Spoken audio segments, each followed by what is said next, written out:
السلام عليكم ورحمة الله. ازيكم يا حبايبي؟ عاملين ايه؟ يا رب تكونوا بخير. شايفين الحلاوة والعسل؟ انا عملت تورتايه بسيطة جدا من الموز ومن البسكوت، وطلع قد ايه شكلها حلو بجد، والطعم بتاعها رهيب. وطبعا ما تنسوش تقولي رأيكم في التعليقات ايه. شايفين الشكل عامل شكل البسكوت والموز والحاجة طالعة شكلها ايه؟ وشايفين التورتيه بتاعتنا البسيطه دي، ولا فرن ولا دقيق ولا بيض خالص، من مكونات بسيطه جدا. يلا يا حبايبي ندخل على المكونات. بس قبل ما تشوفي الفيديو ما تنسيش تدعميني باللايك والاشتراك في القناه عشان يوصلك مني كل جديد. المكونات هنعمل اول مع حاجه معايا 300 جرام من البسكوت الساده، 300 جرام من الموز. اول حاجه هنعملها في التورتيه بتاعتنا النهارده هنكسر البسكوت بالشكل ده كده، تكسير بسيط كده بالشكل اللي انتوا شايفينه ده يا حبايبي. شايفين؟ طبعا يا حبايبي زي ما انتوا شايفين كده، بعد ما كسرنا البسكوت بالشكل ده، هو ده اللي مطلوب معانا في التورتيه بتاعت النهارده. بعد كده هننزل بال 300 جرام من الموز بالشكل ده كده،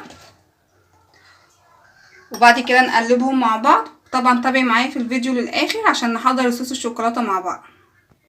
بعد كده حبايبي هنحضر مع بعض صوص الشوكولاته. المكونات اللي مطلوبه لصوص الشوكولاته: معايا 200 جرام من السكر، معايا 60 جرام من الكاكاو الخام، معايا 200 جرام من اللبن. اول حاجه هننزل بالسكر،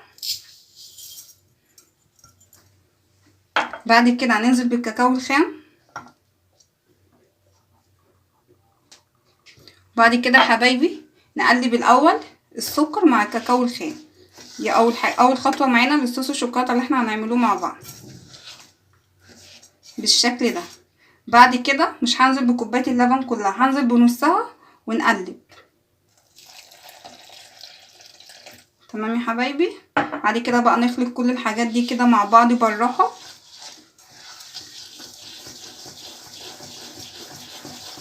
زي ما انتوا شايفين كده.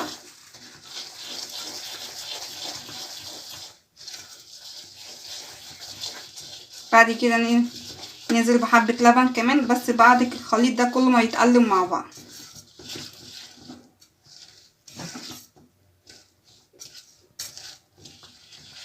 ننزل كمان بحبه لبن مش كلها. بعد كده حبايبي نفضل نقلب.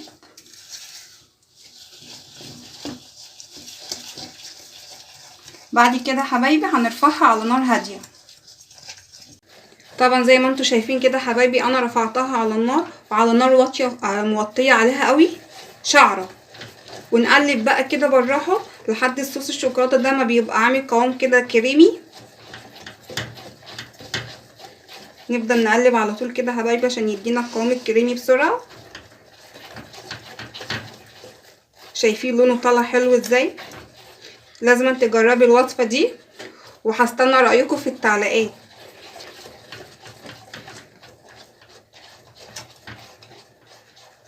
بعد كده هننزل ببقيه كوبايه اللبن، مش كلها برضو.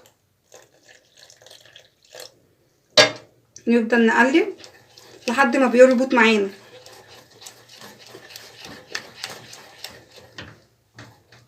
كده حبايبي. اخر شويه لبن معانا باقيين من الكوبايه، هننزل بيهم كده كلها مره واحده.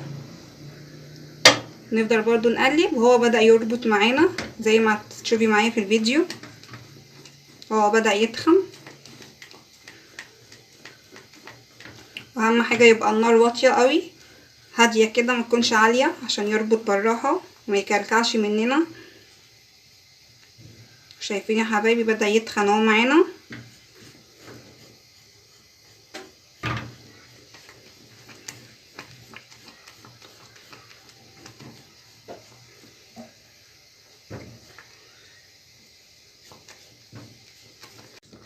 طبعا يا حبايبي كده القوام بتاعنا خلص، الصوص الشوكولاته خلص زي ما انتوا شايفين كده. هو ده القوام اللي احنا عايزينه، ولا خفيف ولا تقيل. وطبعا نبدا نشيله على النار بقى. وبعد كده حبايبي الصوص اللي احنا عملناه مع بعض هننزل بيه على المكونات بتاعتنا بالشكل ده كده.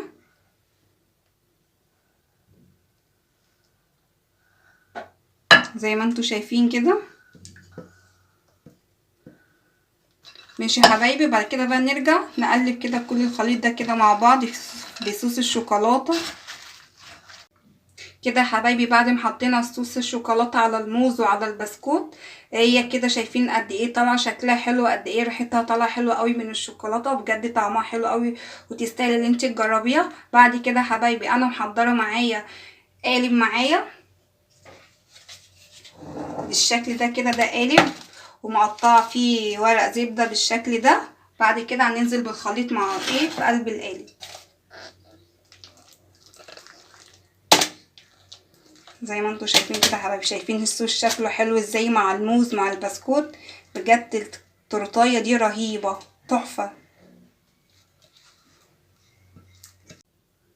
وكده يا حبايبي بعد ما فضينا الخليط زي ما انتوا شفتوا معايا في الفيديو، انا جبت هراسه موجوده عندي واتكيت كده على الخليط كده زي ما انتوا شفتوه بالطريقه دي كده بتساوي الكيكايه. تمام. بعد كده يا حبايبي شايفين شكلها طالع حلو ازاي. بعد كده يا حبايبي بنحطها في التلاجة او في الفريزر لمدة ساعة. بعد كده هنرجع نكملها، وتابعي معايا الفيديو للاخر عشان تشوفوا اخر شكلها ايه. طبعا كده يا حبايبي بعد التورتيه البسيطة بتاعتنا بعد ما خلصناها وطلعناها من التلاجة بعد ساعتين، شايفين الحلاوة والجمال بعد ما مسكت معانا. بعد كده يا حبايبي بنطلعها بالشكل ده كده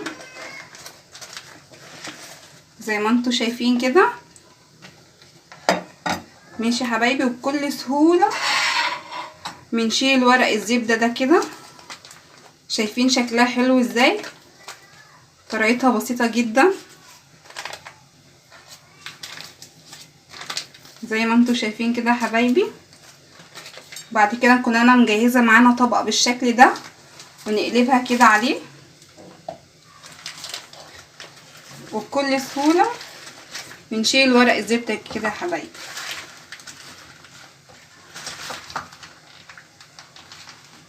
شايفين قد ايه شكلها حلو، بجد تحفة. وكده يا حبايبي شايفينها انا كده خلصتها خالص. شايفين شكلها طالع حلو ازاي، بسيطة جدا التورتيه بتاعتنا. وطبعا هي لسه ناقصها خطوة، كملي معايا الفيديو للاخر عشان تشوفي الخطوة اللي احنا هنعملها. وطبعا ما تنسيش دعميني باللايك والاشتراك، وطبعا هستنى تعليقاتكم. طبعا يا حبايبي الخطوه اللي جايه والخطوه الاخيره اللي احنا هنعملها للتورتيه بتاعتنا البسيطه، انا معايا 200 جرام من الشوكولاته وقطعتها بالشكل اللي انتوا شايفينه ده، وانا بسيحها على بخار. بنجيب حله بيبقى فيها شويه ميه من تحت واقلب فوقيها وهي بقى بتسيح على البخار. هي دي الخطوه اللي جايه. طبعا يا حبايبي الخطوه اللي جايه انا معايا معلقه زبده بنحطها كده على الشوكولاته عشان تسيح اكتر وبتدي لها لمعه حلوه قوي زي ما هتشوفوا معايا كده في الفيديو يا حبايبي. طبعا كده يا حبايبي احنا هننزل عليها كده بالشوكولاته اللي احنا سيحناه مع بعض كده بالشكل ده، وهنرجع ايه هنفردها كده بالمعلقه اللي متوفره عندنا. شايفين يا حبايبي بعد ما نزلنا بالشوكولاته السايحه وفردناها بالشكل ده كده، شايفين قد ايه طلع شكلها حلو كده. طبعا زي ما انتوا شايفين كده يا حبايبي بعد ما سويناها وحطينا عليها الشوكولاته، انا عندي هزوقها بالشوكولاته اللي متوفره عندك. لو متوفره عندك بالشكل ده كده بيديلها طعم حلو قوي.